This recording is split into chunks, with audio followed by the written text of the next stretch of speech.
क्या आपने कभी सोचा है कि एक साधारण सा पौधा जिसे लोग नशे की चीज मानते हैं, वो आपको ब्रह्मांड की सीमाओं से परे ले जा सकता है? क्या कोई ऐसा बीज है जो नशा नहीं बल्कि ज्ञान की चाबी हो सकता है? जरा सोचिए, अगर कोई पौधा आपको अपने भीतर की सबसे गहरी चेतना से जोड़ सके, अगर एक वनस्पति आत्मा और ब्रह्मांड के रहस्य खोलने की कुंजी हो, तो क्या आप उसे सिर्फ नशा कहेंगे? आज हम उस गूढ़ रहस्य की परतें खोलेंगे जिसे सदियों से छुपाया गया है। यह कहानी है भांग की, एक ऐसा पौधा जो शिव का प्रसाद भी है और आधुनिक समाज की घृणा भी। कल्पना कीजिए, एक ऐसी रात जब आकाश पूरी तरह से शांत है, तारे मानो कुछ कहने को तैयार हैं और एक साधु हिमालय की गुफा में बैठा है, आंखें बंद, शरीर स्थिर, लेकिन चेतना किसी और ही लोक में तैर रही है। क्या वह कोई औषधि थी जिसने उसे इस अलौकिक अनुभव तक पहुंचाया, या कोई साधना? क्या हो अगर हम आपको बताएं कि वह साधु शिव का उपासक था और उसने ध्यान से पूर्व जो ग्रहण किया था वह कोई नशा नहीं बल्कि एक पवित्र प्रसाद था, भांग। लेकिन रुकिए, क्या आपने भांग को अब तक एक नशीली चीज माना है? तो यह कहानी आपके सोच के हर दरवाजे को खोल सकती है। आज हम जानेंगे, क्या भांग सचमुच आत्मज्ञान की ओर ले जा सकती है, या यह सब केवल भ्रम है? इस वीडियो को अंत तक देखिए, क्योंकि जो आप जानने वाले हैं वो आपकी चेतना को झकझोर सकता है। अगर आप भी सत्य की तलाश में हैं तो इस यात्रा में हमारे साथ चलें। चैनल सब्सक्राइब करें और रहस्यों की गहराई में उतरते रहें। भांग एक शब्द जिससे कई लोग डरते हैं तो कुछ आकर्षित होते हैं, लेकिन बहुत कम लोग हैं जो इसके असली रहस्य को जानते हैं। आज भांग को अक्सर ड्रग, नशा, खतरनाक पदार्थ जैसे टैग्स से जोड़ा जाता है, लेकिन क्या आप जानते हैं कि यह वही पौधा है जिसे कभी देवताओं का अमृत कहा जाता था? हमारे ऋषि मुनियों ने इसे औषधि नहीं, एक साधना का हिस्सा माना। यह सिर्फ एक हरी पत्तियों वाली वनस्पति नहीं थी, बल्कि एक चेतना को खोलने वाला द्वार, एक दिव्य रहस्य। हजारों साल पहले जब विज्ञान की भाषा नहीं थी, तब भी हमारे पूर्वजों ने इसके गूढ़ प्रभावों को समझा था। भांग को केवल शरीर को प्रभावित करने वाला पदार्थ नहीं, बल्कि मस्तिष्क के अदृश्य द्वारों को खोलने वाला कूट ज्ञान माना गया। लेकिन समय बदला, समाज बदला और धीरे धीरे भांग की पहचान एक नशे में बदल दी गई। तो क्या यह केवल एक ऐतिहासिक संयोग था, या फिर जानबूझकर इस रहस्य को छिपाया गया? यदि हम भारतीय संस्कृति के सबसे रहस्यमय और शक्तिशाली देवता महादेव शिव की बात करें, तो भांग को उनसे अलग नहीं किया जा सकता। कथाओं में कहा गया है कि जब देवता और असुरों ने समुद्र मंथन किया तो उसमें से हलाहल विष निकला, पूरा ब्रह्मांड थम गया। तब महादेव ने वह विष पी लिया और उनकी तपस्या की अग्नि को शांत करने के लिए भांग को उनके लिए अर्पित किया गया। कहते हैं जब शिव ध्यान में लीन होते हैं तो उनकी चेतना भांग के माध्यम से और भी गहरी हो जाती है। वह सिर्फ समाधि में नहीं जाते, अस्तित्व के परे चले जाते हैं। भांग उनके लिए नशा नहीं बल्कि शिवत्व का प्रवेश द्वार थी। इसीलिए आज भी महाशिवरात्रि पर शिव के भक्त भांग को प्रसाद के रूप में ग्रहण करते हैं, लेकिन यह आनंद के लिए नहीं, आत्मा से जुड़ने के लिए होता है। क्या आप जानते हैं कि जिस भांग को आज समाज में केवल एक नशीली वस्तु माना जाता है, उसका उल्लेख हमारे सबसे प्राचीन और पवित्र ग्रंथों में हुआ है? हाँ, वही वेद जो सनातन ज्ञान के शाश्वत स्रोत माने जाते हैं। अथर्व वेद जो चिकित्सा, तंत्र और रहस्यमय शक्तियों का भंडार है, उसमें भांग को एक पवित्र पौधा जो भय, चिंता और रोगों को हरता है के रूप में वर्णित किया गया है। यह केवल एक औषधि नहीं बल्कि दैवीय आशीर्वाद के रूप में प्रतिष्ठित थी। इसमें कहा गया है कि भांग मनुष्य की चेतना को शुद्ध करती है और आत्मिक उन्नति का मार्ग प्रशस्त करती है। ऋग्वेद में जिस सोम रस का बार बार उल्लेख मिलता है, उसे लेकर कई विद्वान मानते हैं कि वह कोई और नहीं बल्कि कैनबिस या उससे संबंधित कोई औषधीय संयोजन हो सकता है। सोम को अमृत कहा गया, वह पदार्थ जिसे देवता स्वयं पीते थे और जिससे अलौकिक शक्तियां जागृत होती थीं। वहीं तंत्र ग्रंथों में भांग का उपयोग विशेष रूप से ध्यान, साधना और मंत्र सिद्धि के लिए किया जाता था। कई तांत्रिक अनुष्ठानों में भांग को प्रसाद के रूप में प्रयोग कर साधक स्वयं को भौतिक जगत से मुक्त करते थे, ताकि चेतना को ब्रह्मांडीय ऊर्जाओं से जोड़ा जा सके। स्पष्ट है, भांग केवल एक वनस्पति नहीं थी बल्कि एक प्राचीन, गूढ़ और आध्यात्मिक उपकरण थी, जिसे समझने के लिए ज्ञान और अनुशासन की आवश्यकता थी। भांग को लेकर अगर आप यह सोचते हैं कि ये केवल भारत की परंपरा में रही है, तो आप गलत हैं। दुनिया की प्राचीनतम सभ्यताओं मिस्र, चीन, तिब्बत, मेसोपोटामिया और मध्य एशिया में भी इसका प्रयोग रहा है। चीन के महान दार्शनिक लाओ त्से ने इसे ध्यान का धुआं कहा। तिब्बती लामाओं ने इसे चेतना की गूढ़ खिड़की बताया। मिस्र के पुरोहित इसे अंडरवर्ल्ड, नेनार, नेत्रलोक की यात्रा का द्वार मानते थे। अमेरिका के इंडियन शमैन इसे आत्मिक सफाई का औजार कहते थे। ये सभी परंपराएं अलग थीं, लेकिन सबने एक बात को माना, यह पौधा केवल नशा नहीं, ये एक रहस्य है। हमारा मस्तिष्क एक रहस्य है। उसमें ऐसे तंत्र और रसायन हैं जो हमारी चेतना, अनुभूति और अनुभव को नियंत्रित करते हैं। भांग, विशेषकर इसके तत्व थीसी और सीबीडी, हमारे एंडोकैनाबिनॉइड सिस्टम पर कार्य करते हैं। ये वही प्रणाली है जो सुख, ध्यान, नींद और अनुभूति को नियंत्रित करती है। कुछ न्यूरोसाइंटिस्ट्स मानते हैं कि भांग का सूक्ष्म उपयोग पिनियल ग्लैंड, जिसे तीसरी आंख कहा जाता है, को सक्रिय कर सकता है। यही ग्रंथि ध्यान और अंतर्ज्ञान का द्वार है। जब कोई साधक ध्यान की गहराई में जाता है, तब मस्तिष्क की थीटा और डेल्टा तरंगें सक्रिय होती हैं। भांग कुछ हद तक इस अवस्था को सहज बना सकती है। परंतु क्या इसका मतलब यह है कि हर कोई भांग के माध्यम से समाधि में जा सकता है? बिल्कुल नहीं। क्या आपने कभी सोचा है कि ध्यान की गहराइयों में जाने के लिए कोई रहस्यमय मार्ग हो सकता है? क्या भांग केवल आनंद का माध्यम है, या यह उस शून्य की ओर ले जाने वाला द्वार है जहां आत्मा और ब्रह्म एक हो जाते हैं? क्या यह वही रहस्यमयी कुंजी है जिसे साधकों और तांत्रिकों ने सहस्त्राब्दियों से अपने भीतर के ब्रह्मांड के द्वार खोलने के लिए प्रयोग किया? यह सवाल सामान्य नहीं है। ये प्रश्न हैं उस चेतना के द्वार के, जिनके उत्तर केवल वही पा सकता है जो अपने भीतर उतरने को तैयार हो। इस अध्याय में हम उसी द्वार की ओर यात्रा करेंगे जहां पर भांग केवल एक पत्ता नहीं, बल्कि एक साधना यंत्र बन जाती है। आत्मज्ञान की सीढ़ियों पर चढ़ने का एक गूढ़ उपकरण। प्राचीन भारत में साधु और तांत्रिक केवल ध्यान में बैठते नहीं थे, वे ध्यान को जीते थे। उनका हर श्वास, हर संकल्प उस अज्ञात की खोज में था जिसे दुनिया ने परमात्मा कहा। ऐसे साधकों के लिए शरीर केवल एक यंत्र था और मन एक दीवार। उस दीवार को पार करने के लिए उन्होंने प्राकृतिक साधनों की खोज की, और यहीं पर उनका सामना हुआ एक रहस्यमय वनस्पति से, भांग। कहते हैं कुछ तांत्रिक परंपराओं में भांग को काया से माया हटाने का पात्र माना गया। ये वही साधु होते थे जो शिव को अपने गुरु और मार्गदर्शक मानते थे। वे जानते थे कि शिव समाधि में क्यों लीन रहते हैं, और उन्होंने यह भी जाना कि भांग उन्हें उस अवस्था तक कैसे ले जा सकती है। इस पौधे का सेवन वे केवल विशेष अवसरों पर करते थे, जब ग्रह, तारे और आत्मा सभी एक सीध में आ जाएं। वह कोई रोजमर्रा की आदत नहीं थी, वह एक अभिषेक था, चेतना का। ध्यान कोई रहस्य नहीं रहा। आधुनिक विज्ञान भी अब यह स्वीकार कर चुका है कि ध्यान के समय मस्तिष्क अल्फा, थीटा और डेल्टा तरंगों में कार्य करता है, जो सामान्य चेतना से बिल्कुल अलग अनुभव प्रदान करती हैं। ध्यान के गहरे स्तर पर पहुंचने के लिए मस्तिष्क को शांत होना पड़ता है, इंद्रियां निष्क्रिय और अहंकार तिरोहित होना चाहिए। अब यहां एक रहस्य और सामने आता है।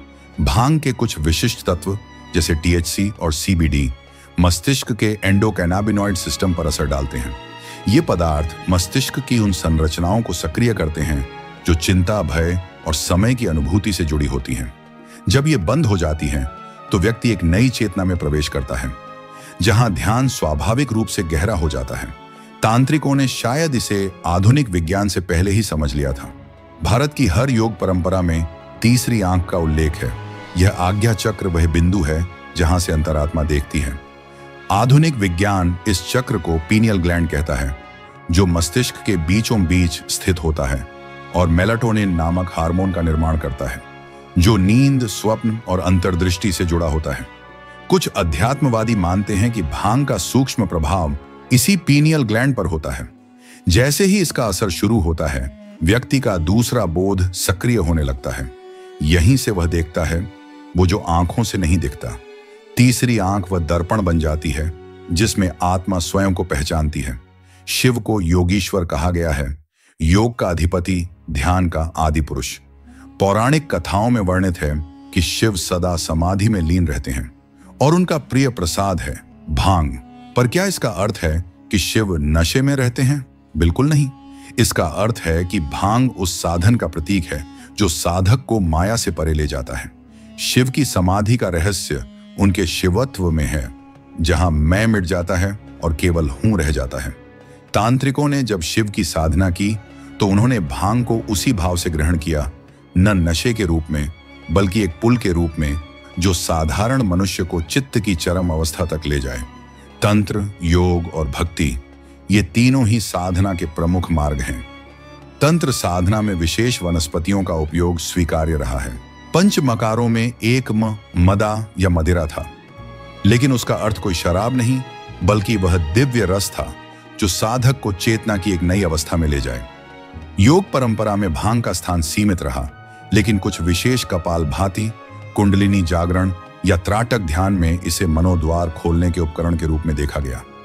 वहीं भक्ति मार्ग में शिव को भांग अर्पण करने का अर्थ था, हे शिव, यह मेरा अहंकार है, इसे प्रसाद स्वरूप स्वीकार कर इसे नष्ट कर दो।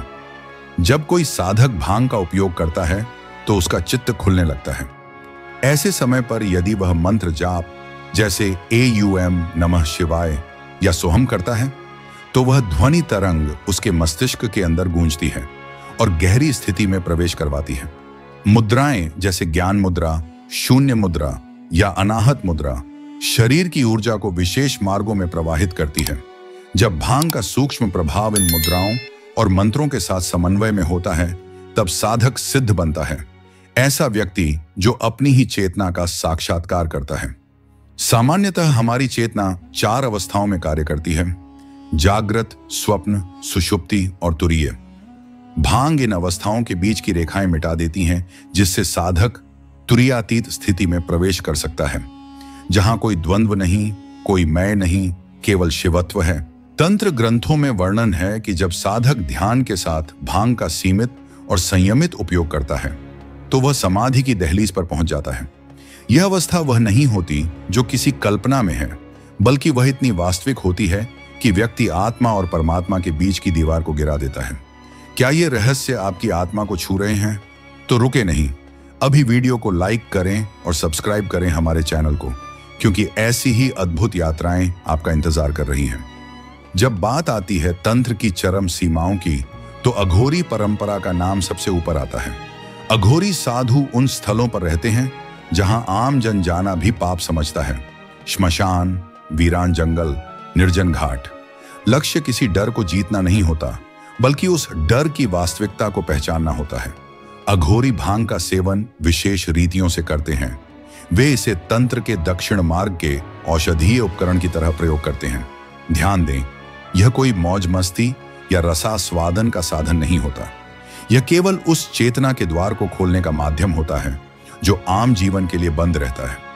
अघोरी जब भांग के साथ ध्यान में जाते हैं तो वे अपने शरीर, विचार और अहंकार की सीमाएं छोड़ देते हैं। वे इस जीवन को मृत्यु की गोद में रखकर परम जीवन की खोज करते हैं। यह प्रक्रिया खतरनाक होती है, क्योंकि अगर साधना की शुद्धता न हो तो मन विकृत हो सकता है। इसलिए यह मार्ग केवल उन्हीं के लिए होता है जो आत्मा के गहन रहस्यों से टकराने को तैयार होते हैं। भारतीय तंत्र और योग में एक गूढ़ सिद्धांत है, नाद योग। यह वह साधना है जिसमें ध्वनि को साधन माना गया है। AUM की ध्वनि को ब्रह्मांड की मूल ध्वनि कहा जाता है और इस नाद के माध्यम से चेतना के स्तरों में प्रवेश संभव है। जब कोई साधक भांग के प्रभाव में होकर नादयोग करता है, जैसे बीन की धुन, डमरू, घंटी या विशेष बीज मंत्र, तब उसकी चेतना उस ध्वनि के साथ यात्रा करती है। उस समय शरीर और मस्तिष्क के सारे बंधन ढीले हो जाते हैं और वह ध्वनि में समाहित हो जाता है। नाद तब केवल श्रवण का विषय नहीं रहता, वह एक अनुभव बन जाता है। एक रहस्य यह भी है कि भांग का गहन प्रभाव समय की अनुभूति पर पड़ता है। वैज्ञानिक भी मानते हैं कि थीसी जैसे यौगिक मस्तिष्क के टेम्परल लोब इस पर असर डालते हैं, जिससे व्यक्ति को समय धीमा, ठहरा हुआ या विस्तार लिए प्रतीत होता है। योग शास्त्र में समय का पार होना ही कालातीत अवस्था कहलाती है। इस अवस्था में साधक को लगता है जैसे वह अतीत, वर्तमान और भविष्य तीनों को एक साथ देख रहा है। कई साधकों के अनुभवों में यह देखा गया है कि ध्यान की चरम अवस्था में भांग की सहायता से वे अतीत के दृश्यों को पुनः देख सके और कुछ ने तो भविष्य की झलकें तक पाई हैं। क्या यह केवल मस्तिष्क का भ्रम है या वास्तव में चेतना उस स्तर तक पहुंच सकती है जहां समय एक भ्रम है? पिछले कुछ वर्षों में भांग और मेडिटेशन पर कई अध्ययन हुए हैं। अमेरिका और इजराइल जैसे देशों में कुछ वैज्ञानिकों ने यह पाया कि सीमित मात्रा में भांग के सेवन से मस्तिष्क में डिफॉल्ट मोड नेटवर्क धीमा पड़ता है, जो आत्मचिंतन और ध्यान के दौरान सक्रिय रहता है। जब यह नेटवर्क धीमा होता है, तब व्यक्ति विचारों के पीछे झांक सकता है, उस बिंदु पर पहुंचता है जहां विचार और विचारक के बीच की दूरी मिट जाती है। यह वही अवस्था है जिसे ध्यान में एकाग्र समाधि कहा गया है। यानी विज्ञान भी अब धीरे धीरे इस दिशा में जा रहा है, जिसे हमारे तांत्रिकों और योगियों ने हजारों साल पहले देखा, जिया और सहेजा था। कई आधुनिक साधक जो हिमालय की कंदराओं में वर्षों से ध्यान कर रहे हैं, बताते हैं कि भांग को ध्यानपूर्वक, एकाग्रता से और विशेष मंत्रों के साथ लेने पर मन अत्यंत शांत हो जाता है। एक योगी कहते हैं, जब मैं भांग का प्रयोग करता हूं तो मेरी सांस की गति धीमी हो जाती है, मेरा मन स्थिर हो जाता है, जैसे कोई झील जिसमें एक भी लहर ना हो। उस समय मैं केवल हूं। दूसरे साधक का अनुभव है, भांग मेरे लिए शिव का प्रसाद है। मैं इसे तभी लेता हूं जब भीतर की यात्रा बहुत कठिन हो जाए। यह मुझे वह धक्का देता है जो मुझे मौन की गहराइयों में ले जाता है। यहां स्पष्ट है, यह साधन है, साध्य नहीं। उद्देश्य केवल अनुभव करना है, खो जाना नहीं। भांग एक शक्तिशाली औजार है, लेकिन हर औजार का प्रयोग सावधानी से होना चाहिए। जो व्यक्ति मानसिक रूप से अस्थिर हो या जिसका उद्देश्य केवल नशा हो, उसके लिए यह मार्ग नहीं है। यह अग्नि है, यह तपाए भी सकती है और भस्म भी कर सकती है। सभी प्राचीन ग्रंथों में भांग के साथ साधना का उल्लेख विशेष परिस्थिति, गुरु की देखरेख और संयम के साथ ही किया गया है। यह कोई दैनिक सेवन की वस्तु नहीं, यह यात्रा का साधन है और केवल वही इस यात्रा पर जा सकता है जो भीतर उतरने की हिम्मत रखता हो। आखिरकार यह समझना आवश्यक है कि भांग मंजिल नहीं है, वह केवल एक सीढ़ी है जो ध्यान की ऊंचाइयों की ओर ले जाती है। असली साधना तो उस क्षण शुरू होती है जब व्यक्ति इस सीढ़ी को पार कर जाता है, जब उसे भांग की आवश्यकता नहीं पड़ती, क्योंकि चेतना अब स्वतः ही मुक्त हो चुकी होती है। भांग तब केवल एक स्मृति रह जाती है, उस यात्रा की शुरुआत की जिसने आत्मा को ब्रह्म से जोड़ दिया। भांग, ध्यान, साधना और शिव, ये चारों शब्द अपने आप में एक ब्रह्मांड हैं। जब इनका समन्वय होता है तो साधक केवल बैठा नहीं रहता, वह उड़ने लगता है। उसकी उड़ान शून्य की ओर होती है, जहां कोई शब्द नहीं, कोई रूप नहीं, केवल अनुभव होता है। शायद यही कारण है कि हर शिवरात्रि पर लाखों लोग भांग का सेवन करते हैं। यह कोई मेला नहीं, यह चेतना की सामूहिक यात्रा है। वे सब जानते हैं, कहीं ना कहीं भांग उन्हें शिव के और करीब ले जाएगी। और शिव केवल एक देव नहीं, बल्कि वह अनुभव है जो ध्यान की अंतिम अवस्था में होता है। क्या आप भी उन अनगिनत जिज्ञासुओं में से एक हैं जिनके भीतर एक सवाल कई वर्षों से गूंजता आया है? क्या आत्मज्ञान किसी वनस्पति के सहारे संभव है? क्या शिव की भांग सिर्फ एक मिथक है, या फिर यह किसी गहरे गुप्त सत्य की ओर इशारा करती है? क्या यह एक ऐसा साधन है जिसे समझ लिया जाए तो चेतना के सभी दरवाजे खुल सकते हैं, या फिर यह बस एक भ्रम है, एक मायाजाल जो हमें आत्ममुग्ध कर देता है लेकिन आत्मा से दूर ले जाता है? तो क्या आत्मज्ञान किसी बाहरी वनस्पति के सहारे प्राप्त किया जा सकता है? शायद शुरुआत में हां, लेकिन अंत में नहीं। आत्मज्ञान का अंतिम सत्य तब आता है जब साधक अपने सभी सहारों को छोड़ देता है। मंत्र, यंत्र, भांग, ध्यान की तकनीक, सब कुछ। वह जब केवल शुद्ध होने की अवस्था में पहुंचता है, तब ब्रह्म प्रकट होता है।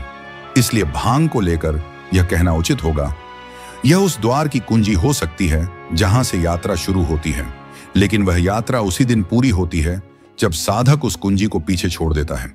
अब प्रश्न यह नहीं रह जाता कि भांग सही है या गलत। प्रश्न यह है, क्या आप इसके लिए तैयार हैं? क्या आप वह साहस रखते हैं जो माया के पर्दों को चीरकर ब्रह्म से मिलने के लिए चाहिए? क्या आप वह अनुशासन और विवेक रखते हैं जिससे इस वनस्पति को औजार की तरह उपयोग कर सकें, न कि नशे की लत में फंस जाएं? यह रहस्य आपके भीतर है। और इस वीडियो का अंतिम प्रश्न भी, क्या आप उस साधक की तरह हैं जो बाहरी साधनों को छोड़कर अंततः स्वयं की आत्मा से जुड़ता है, या फिर आप अभी भी भ्रम और ब्रह्म के बीच झूलते हुए एक उत्तर की तलाश में हैं? अब जब आप इस रहस्य की गहराइयों तक पहुंच ही चुके हैं, तो अगली यात्रा के लिए तैयार रहिए।